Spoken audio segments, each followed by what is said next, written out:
Hey everyone, welcome back to How to Be a Poser. Today we're on the highway to hell, and to get there we'll be rolling with the Ghost Rider Classic Variant 6-scale figure by Sideshow. Let's get started.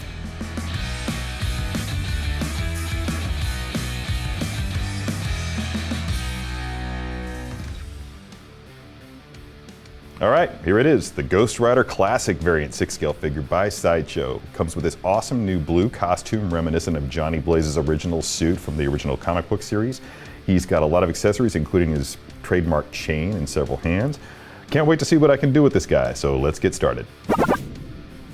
All right, the variant edition of Ghost Rider. I've been waiting to get my hands on this.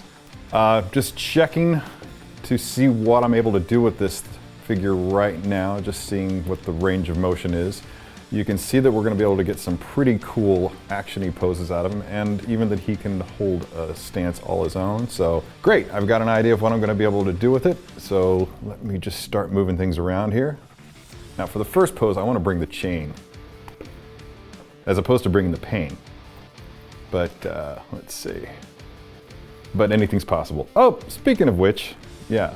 I think that for the purpose of the posing session, just to avoid this thing falling off every time that I rub my hand across it too hard, I'm gonna put it over here and just let it chill.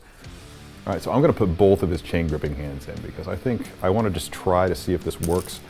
I'm gonna assume that Johnny Blaze is right-handed just because I'm right-handed and it just suits my purposes. So get that thing in there. He grips that pretty tightly. I mean, it's not overly tight, obviously, it's just kind of perfect. All right, cool. So this is going to be just a little, yeah.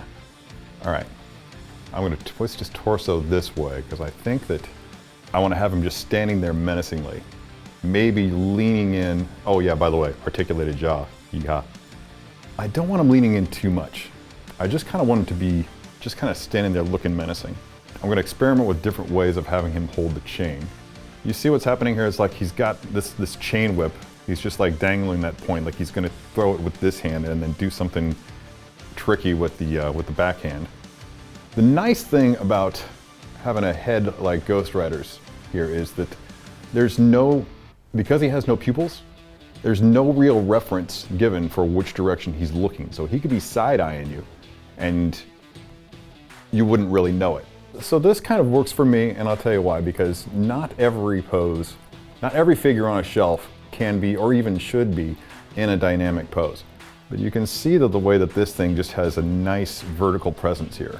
He doesn't look like he's under stress or anything like that. He's just ready to bring it. All right, so now that I've got that, I'm gonna put the chest piece back on. And we're done. I first discovered Ghost Rider when there were only 3 issues left in the original comic book series back in the 80s. And when the final issue came out on stands, I was devastated. I loved it so much. When they relaunched the book in the 90s with his black look, I thought it was cool. But this blue outfit really tickles me right in my nostalgia. It's good to see him back in blue.